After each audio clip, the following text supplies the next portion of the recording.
I think, it was probably physically challenging because a lot of people walked or had their wagons or, those horses came to church worship on horses. A lot of people would just walk long distances. So I think it was hard physically, but I think it was something that was probably incredibly meaningful to them. It meant so much to them. It was, I'm coming to honor God and gather with my fellow believers and so forth.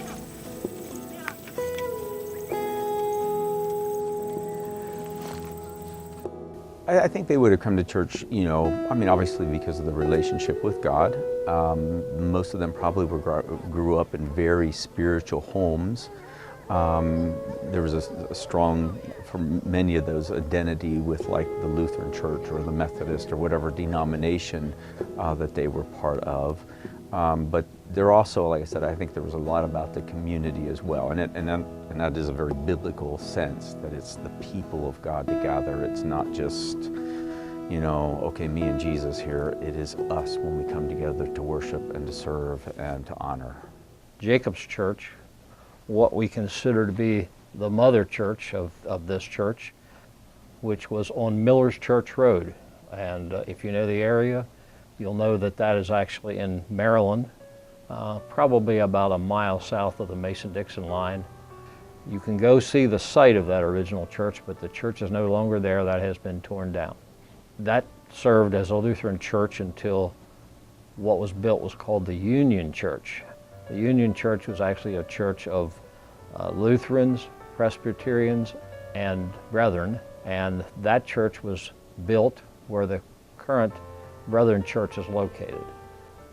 It was common back in the day when the Union Church started for different congregations to pool their resources and pool their congregations together and have one church that would serve 2 or 3 different congregations. And that was the case of our church, banding with the Brethrens and the Presbyterians under one church called the Union Church.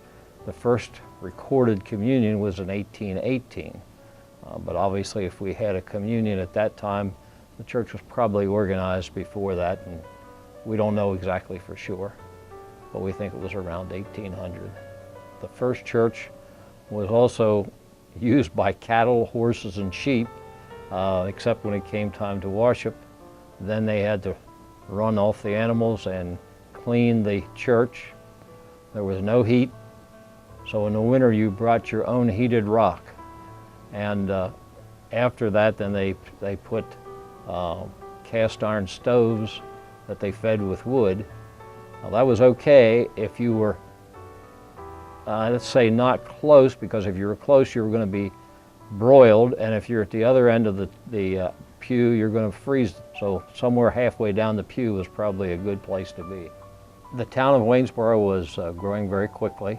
There was a lot of industrialization that located here. Because the town was growing pretty quickly, the church was also growing very fast, and we needed more space, and at the time we decided to break off on our own and build our own church.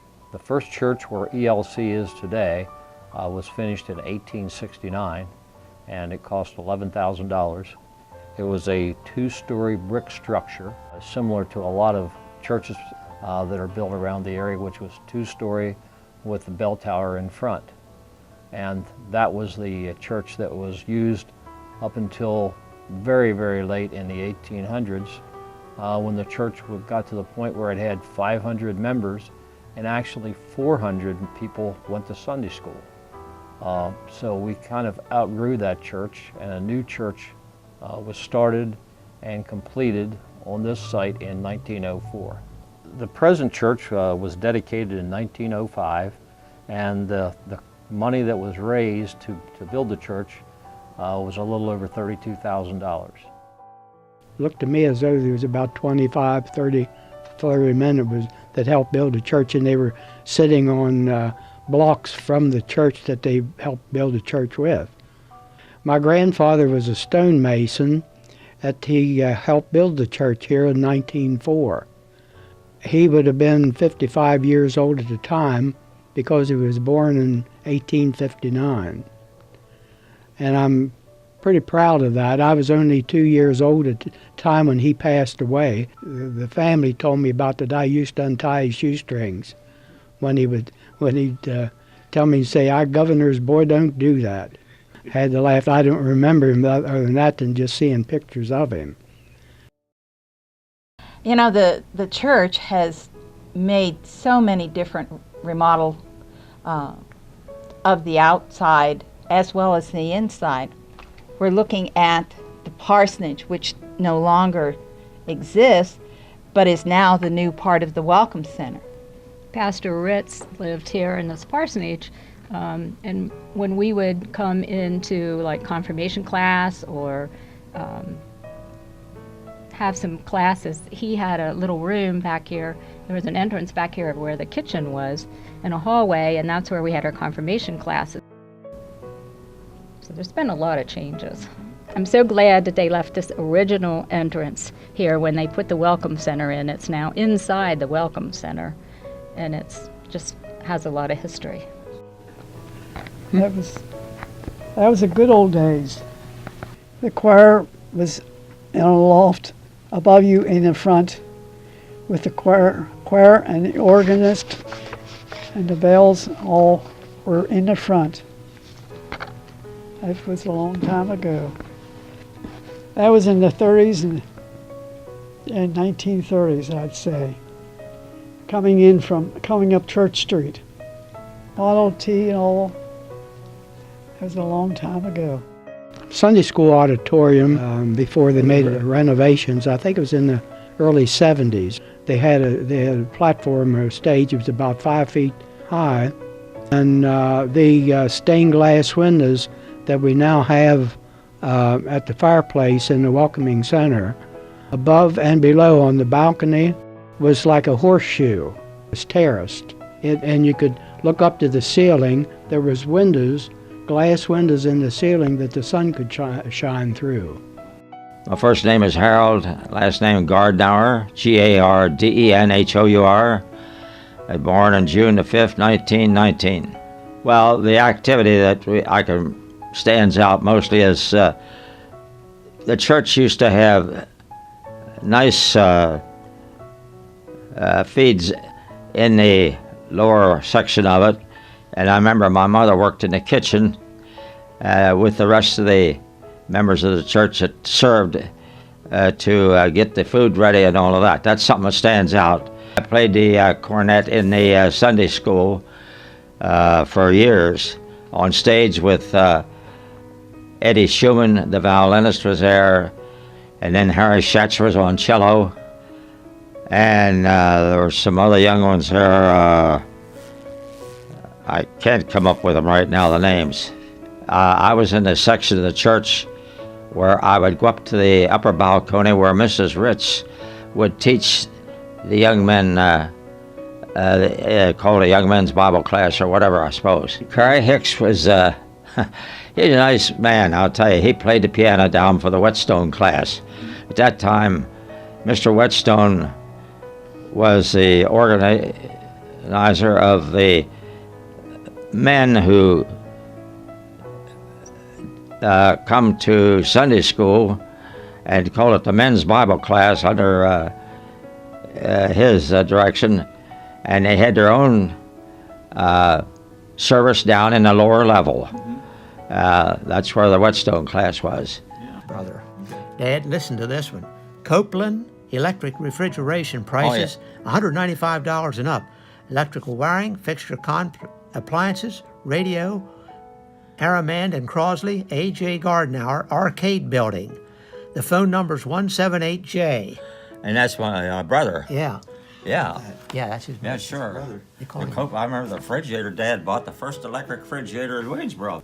The one thing that really impressed me was I was about 13 years old, I believe, walking down Potomac Street, and up the street comes Pastor Ritz, and says, "Good morning," and he tips his hat to me.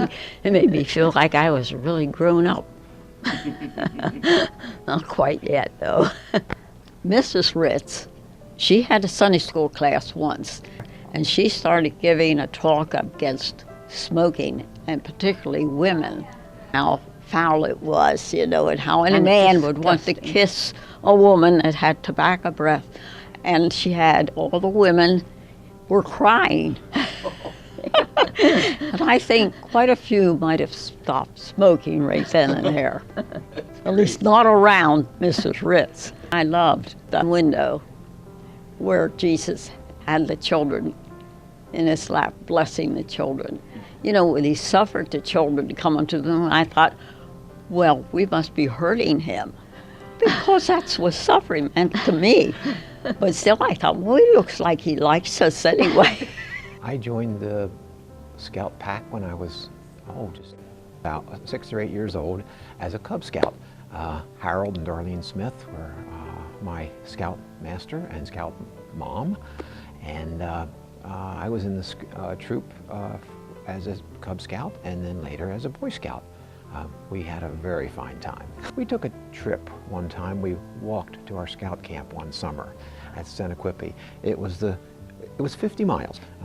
We started in Waynesboro and we walked all the way 50 miles to Scout camp that year. I'll never forget the blisters. The Sewing Bells make quilts, and we send them to Lutheran World Relief, which they're sent all over the world. This coming October, we'll be putting them out in the church before we send them off. We also give locally, Waynesboro Human Services, and the hospital, things like that. The cross hanging in the welcome lobby is an example of my quilting. It's actually a log cabin pattern where there's 4 log cabins put together to make the cross. I like sewing. I've sewn all my life, and the Sewing Bells ministry really is something I feel passionate about. Getting together weekly with the ladies is just a real joy, and I think we're doing something very important. Well, Lutheran Disaster Response, or LDR, is a group within the Lutheran Church that kind of organizes mission trips. And I've been part of that since back in the days of Katrina, the hurricane repair. And my first introduction to them was up at Chambersburg, and had a group together, and they asked everybody in the area, all the Lutherans, to come that was interested in going to help Katrina. And it so happened Harry Morningstar and I were there at the same time. So he and I hooked up, and we traveled to Mississippi together for the first time. Devastation was terrible at that time. Most of the houses had a blue plastic tarp for a roof, and there was usually a fair amount of junk outside.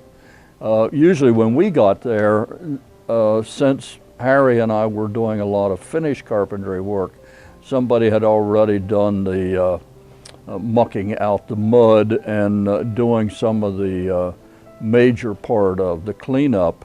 And then when we got there, we were able to actually put finishing touches on things, and houses then actually beginning to look nice, putting on the final outside board and interior floors, and just fixing up the house. It became livable after we left then.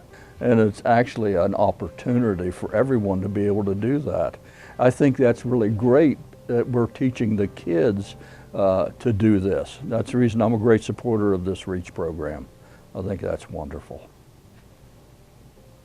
When it comes to the future, I mean, obviously, it seems like the world is getting faster and faster, and we're just trying to keep up, or that the church has been catching up for centuries. But I think there's something powerful about that maybe even though we might be a little behind, that we still hold on to something that is truly meaningful, that's something that actually is timeless and doesn't change, and that is the gospel. I mean, that message is the same message that was shared 2,000 years ago, not 200 years ago, and I truly believe that until the time comes when Jesus comes back again, that it will be shared for thousands of years. And I think as long as this community hopefully stays true to that, that we cling to the gospel, the good news of Jesus Christ, which is the message is timeless and can still make an impact no matter in what times,